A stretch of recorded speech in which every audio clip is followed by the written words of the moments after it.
episode is made possible by OIT VoIP. Find your best-in-class revenue generation for MSPs all over the world. Learn more via the link in the show notes.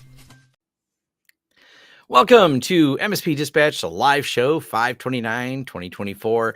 Not really a news article that I had in here, but some of you may find this interesting. 25 years ago today, Discovery docked with the space station. And I was reading through trivia while I was waiting for the countdown, and that one just said, that's cool. That's something I think it might resonate with the audience. It's just kind of a neat thing. Anything we talk about NASA and the space stuff, I know there's if you drew the Venn diagram of the technical community and the people watching NASA do things, yeah, it's a circle. So on to things that happened actually 28 years ago is where our first story begins, which is going to be ICQ Messenger shuts down after almost 28 years. To think that this started before we even docked at the space station is pretty wild. The ICQ messaging app is shutting down on June 26, marking the end of the much beloved communication application. Personally, I didn't know it still was on. I kind of quit using it a while ago, and maybe a few of you did as well. But nonetheless, I think ICQ is what ICQ meant. I kind of forgot some of the trivia. It was so cool back then.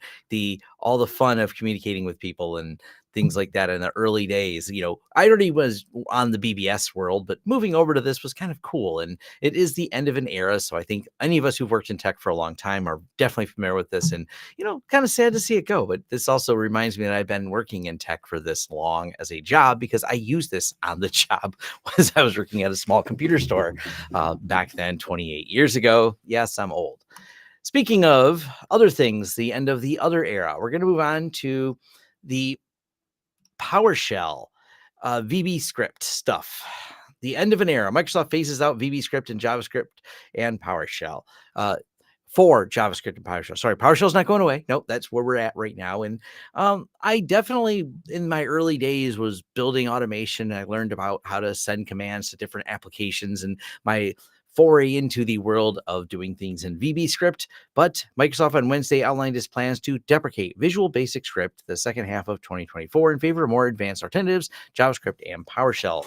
Technology has advanced over the years, and the rise to more powerful and versatile scripting languages such as JavaScript and PowerShell. Microsoft Program Manager Naveen Shankar, I want to make sure I say, hopefully said his name right, said these languages offer broader capabilities and are better suited for modern web development and automation tasks. The problem is I don't know them as well. I was pretty familiar with this, but I guess I've gotten better over the years. Minor at PowerShell, much more of a Bash Linux person, but hey, it's still pretty cool.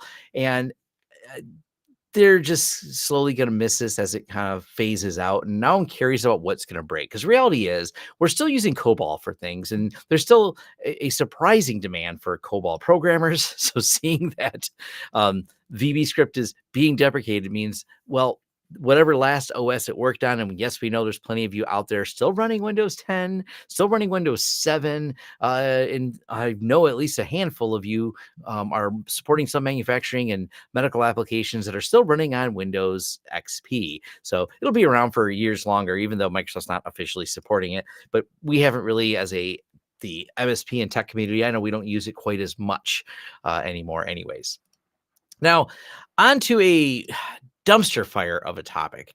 This one I want to spend a little bit more time on, because this drives me bananas. And the market hasn't reacted poorly to it. And I see the market not like us as the community, like the stock market.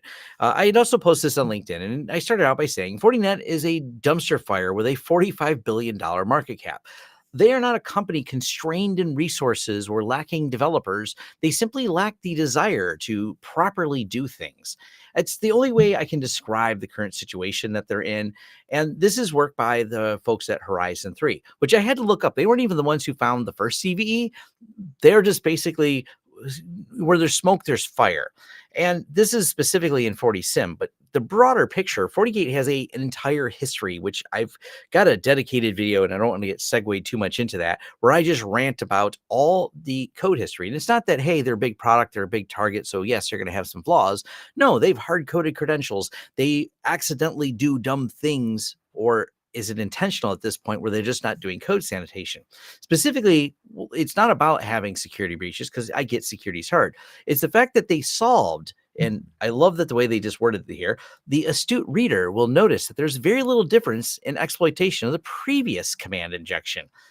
They basically moved the colon over. And that's not exactly what you should be doing here. So instead of properly fixing it, someone did a differential. And I'm glad it was the people on the good side doing the differential here and going, hey, let's go ahead and sort this out and go, how are they getting it? Oh, man, they just didn't. They moved the colon over. They didn't actually fix the code problem and properly sanitize the input. So this isn't exploitable. They just basically broke it. This is something some companies do when they're submitting mitigations from security researchers is they will mitigate by doing things. And Cisco got, I ranted once about Cisco doing this. If you use the curl command in certain Cisco's that would be able to bypass the web interface to get in. So they blocked the user agent curl. So of course, when the researchers found that the patch was only blocking the user agent, you can change a user agent name and describe what browser you're browsing with. So someone changed the user agent to totally not curl, which of course let the exploit happen again. And this is very similar to that. There's proper ways to fix this where you take and build the code proper, but they didn't. But of course, that's what leads to the confusion, because as this got reported, this was a confusion point, and I was puzzled by this. Bleeping Computer had a really interesting article essentially talking about Fortinet issued new CVEs or didn't. They don't seem clear. And there was a lot of confusion for Fortinet whether or not there was a new CVE, but no one knew exactly what was going on. And that all happened back in February. Fortinet publicly publishes CVE IDs, but states they were duplicates and published an error, and then states they're real. And this only makes things more confusing because it took all the way till May before we know what was going on behind the scenes with all of this. That's where it's such a mess with these companies. And I'm criticizing them, not that they had a flaw. We get it. Your code has been around for a while. There's going to be some issues need to be fixed, but how they addressed it, how they went through and kind of denied, mixed it up like this. You have people publishing really good security research here and like giving you a roadmap of we're an external company that can see the flaw. We're telling you where it is. We're telling you to the point of where we found the problem. And you're going, I think that's not a problem. And then they, of course, go through the exploit. They even have the entire proof of concept on GitHub. And unfortunately, we know people are not going to patch, which means being on GitHub, this is going to be another mess that kind of comes through and gets Fortinet back in the news again for all these fun reasons. Now, not to be left out of the fun of enterprise firewalls, let's jump over here to Checkpoint. Checkpoint releases emergency fix for VPN 0-day exploited in attacks. I haven't seen Checkpoint. We've seen a lot of Avanti, covered those in a couple of the previous episodes here, and you don't have to search far to find there's still Avanti fires being put out here and there. Cisco's had their turn. Palo Alto had her turn. I haven't seen Checkpoint's name in the news, and yes, they are. Checkpoint has released a hotfix for a VPN 0-day vulnerability exploited in attacks to gain remote access to firewalls and attempt to breach corporate networks. Now, my hot take, so to speak, on a lot of this isn't just that this flaw exists and they properly respond and everything else. I'm not criticizing Checkpoint for the response to it, but it's where there's smoke, there's fire. I'm willing to bet once this exploit gets examined deeper, hopefully they will patch it properly and it won't be an issue. But this still comes down to the SSL VPN problem. SSL VPNs are, in my opinion, becoming an indefensible position for a lot of companies. Great, they offer convenience. We can put our username and password. Oh, by the way, baby, we have some MFA set up on there. But the real issue comes down to, is this going to hold up over time? If you look at some VPNs, and yes, I know this is much more inconvenient to do, but security and convenience are often opposed to each other. Setting up modern VPNs that require certificates to be loaded on the system. Now you have another bar that has to be reached. And someone can point out, well, won't they just get the certificates off the computers? Well, yes, they will. But now they have to get the certificate off the computer, then get the username, then get the password, then have the MFA token, whatever that may be. And so there's a level. And if someone's on the computer in proper endpoint detection and monitoring of that endpoint is there, that's a lot different than just, I went to your SSL VPN and I used these credentials and logged in. See back to previous episode where I ranted about United Health, because that's what happened there. Credentials do circulate amongst the web, but a certificate and credentials and an MFA token, a lot harder to search around. You've raised the bar, and you've raised it enough that I think that we need to start just, if you have one of these, even if it isn't exploited and you're thinking it's solid, it's about to be exploited. Just call me on that one there. If I was a betting person, I wouldn't be betting my security on publicly exposed OpenSSL VPNs here in 2024. Throwing it out there. Tell me if I'm wrong. We'll can circle back to this if you're watching this sometime in the future and say, Tom, the problem was solved with this magic that some company came up with. I'm hoping for some magic, but I also live in the real world. Moving on to update Chrome browser now. 4th 0-day discovered in May. This is interesting, and the browser we know is the threat surface by which we're really letting things in. This is the current frontier, the edge, if you will, isn't the firewall or those VPNs. It's the fact that we've moved many things to web applications, and that means everyone pretty much needs their web browser open to do their job today. And that also comes back to there's a lot of engineering going in the Chromium engine. It seems to be the one everyone has settled on. It's the basis for Edge, Google Chrome, of course, and many others. And it's good to see that it's so well maintained and well vetted, and they're doing a lot of work on it. But it's also a complicated beast, and there is a ton of these. And matter of fact, most of them are not found by security researchers. They're found out in the wild, which is always that much harder. Google on Thursday rolled out fixes to address high severity security flaws in its Chrome browser that it said has been exploited in a while. That's actually, there's some good podcasts you can listen to where I've listened to the Google, I think they call them the tag team, the threat action, is it threat action group? Google tag. They are the people though that really have to figure out when something happens, how did it happen? And there's a lot of confusion, if you will, especially because this is a type confusion vulnerability, occurs when a program attempts to access resources with an incompatible type. It can have serious consequences as it follows threat actors to perform out of bounds memory access and cause a crash and execute arbitrary code. So the threat actors are really just fuzzing away, looking for these problems, just throwing everything at the wall, figuring out what makes the browser crash. And then does that crash lead to a spot where there's an executable part of memory where they can pivot and exploit? And of course, running as the browser gives them permission to run as the user, and all chaos ensues after that. So it's important to keep these very up to date. It is a big challenge, but it is interesting how much attack focus is on this now. We've done a lot of these other things, except for the corporate people using SSL VPNs. But now for us as the MSP community and IT community, keeping the browser up to date is arguably more important than some of the OS updates. We have to be on these right away so we don't fall victim to them. Moving on to the next one, we have in the news of the dumb here. Is it dumb? Is that the way I should call this?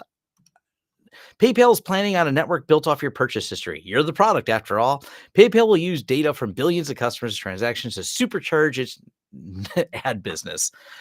And it sounds like though it'll work like this, PayPal will provide ways to business advertise online on websites and apps and use this information PayPal knows about people, their transactions, purchase history to target them specifically. There needs to be some better laws around this. That's the only solution that will move us forward. This is, I don't know. I'm kind of, just because you can doesn't mean you should. Normally, I think of those transaction fees as what allows PayPal to operate. But apparently, if transaction fees don't make you the millions and perhaps billions of dollars you would like to earn from a company, why not sell that person's data as well? And this is kind of an ongoing, I feel, problem where it's a violation of an unexpected privacy here. So I would like to raise people's attention on it. And I completely believe there will be more companies going, well, if the big guys do it, the little guys are just going to start doing it as well. So it's also kind of the trend setting that I worry about, kind of related to this. So, screw you, PayPal. I mean, think about it. You can't even go to the gas station now without getting advertising. Now, my banking transactions, if you will, if you're using PayPal, which as a long time eBay, I've been using it. What a mess.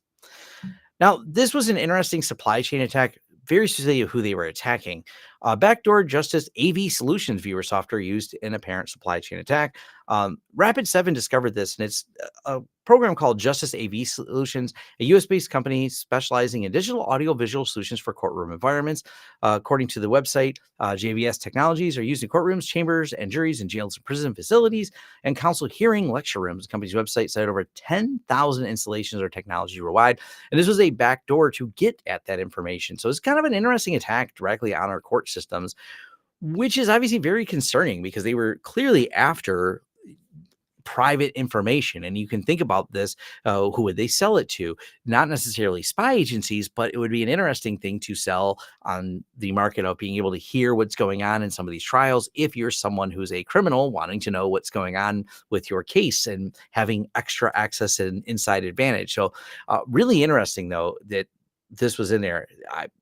Just really good research here, but also really scary research, because this is something that you kind of expect to be rather sandboxed in, uh, and not able to wander around in. So this was like one of those shot across the bows, that the software that builds this and the build servers themselves, the supply chain on there, really needs to be examined very, very carefully. This is, you're dealing with people's lives here in terms of, what influence could be had or what backdoors could be had on any of this. Now let's go on to Microsoft. They've managed to make themselves in the news numerous times over the last few weeks. Microsoft Copilot fixed worldwide outage 24-hour that was out for 24 hours. Kind of weird. After 24-hour outage, Microsoft's Bing Copilot and Copilot Windows services are back online with no information released. What caused the problem? Uh, Kind of interesting, and this is back to the jokes of it's not Microsoft 365, it's 364, 363, so on and so forth. During the outage, Bing.com showed either a blank page or 429 HTTP code, though direct Bing search still worked. This interesting, kind of going through this. I wish they were a little more transparent on this. Was it a DDoS attack? There have been a series of them lately, but there's not a lot of information. In a statement, Bleepy Computer Microsoft confirmed the issue has been resolved, and it was due to a problem with internal service to call. Well, what does that mean? They're purposely vague on that. But what they're not vague on is their new service, the Microsoft being investigated over Recall AI feature that tracks your every PC move. This is kind of a fun mess.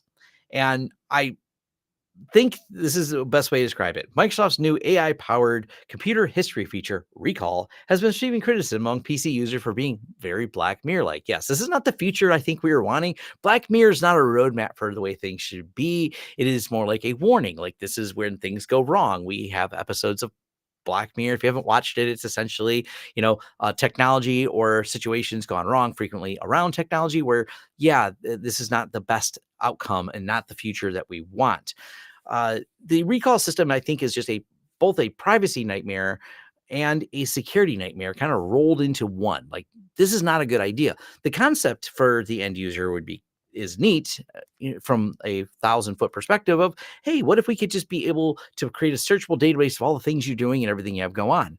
The problem is capturing all the data and then not having a really good track record of how they will secure that data is where the problem comes in. And Microsoft has been just taking the punches with security for good reason. They are in the news frequently for threat actors, specifically APT nation states, just having a heyday in their systems. And you're like, well, of course, Tom, they're a big company, a big target. Back to, so is Amazon, so is Google. Google happened to learn their lesson early in their career of getting hit by very large threat actors.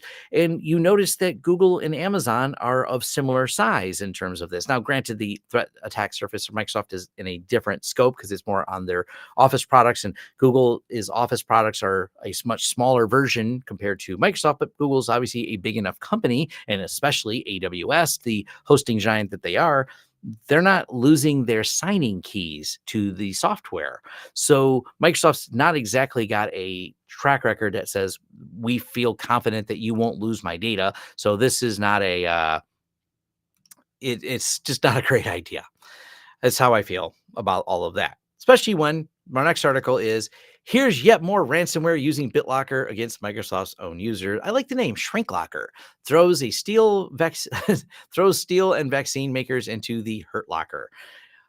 Yet more ransomware using Microsoft BitLocker to encrypt corporate files, steal the decryption key, and then extort payment from victim organizations, according to Kaspersky. I've always liked the term that you use in the cybersecurity world of lol bins and living off the land, LOL. Kind of fun other use of LOL, but living off the land means we're going to use the tooling we have. And loading ransomware, we're looking for indicators of compromise, we're looking for threats.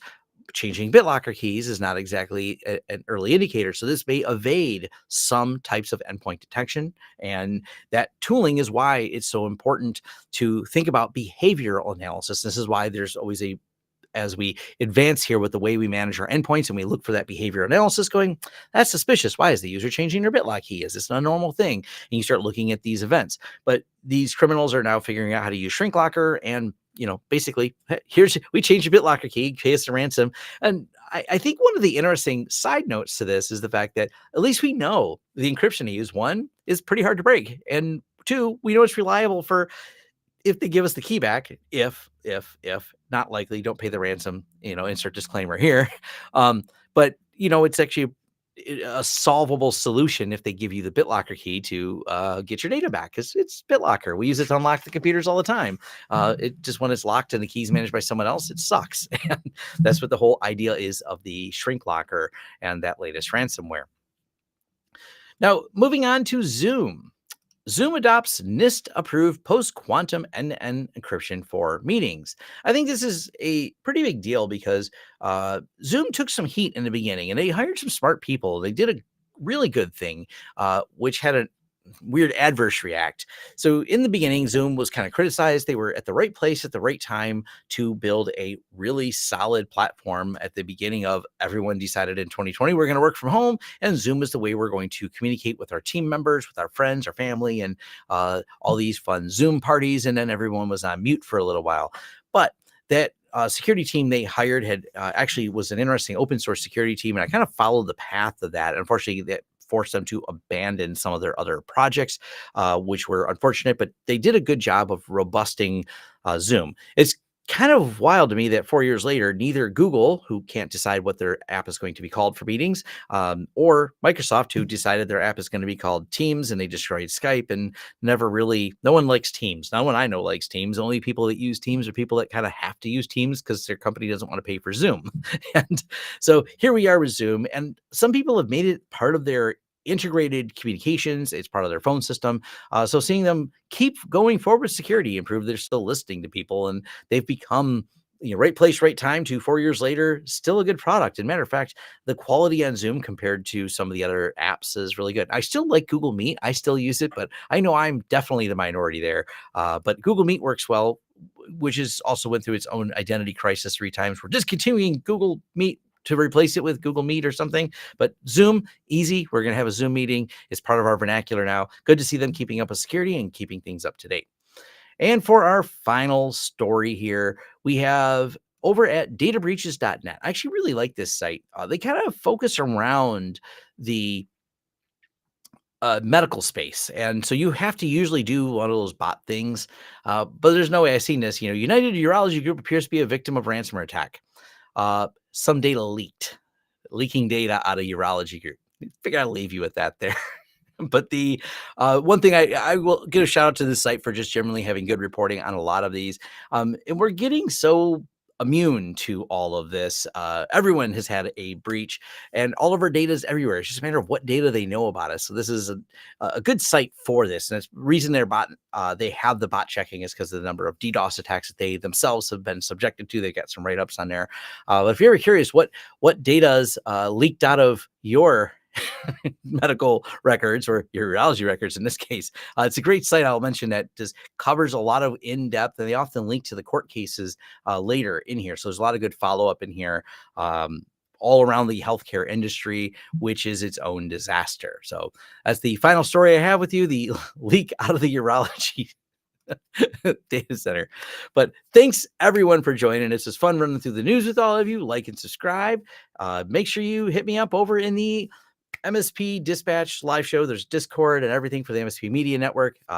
Love hearing from all of you. Tag me in some stories and all that, and tell me what else you want to hear. Leave your thoughts and comments down below, what you like, what you don't like, and all that fun stuff. It was great having you all here, and I'll talk to you next time.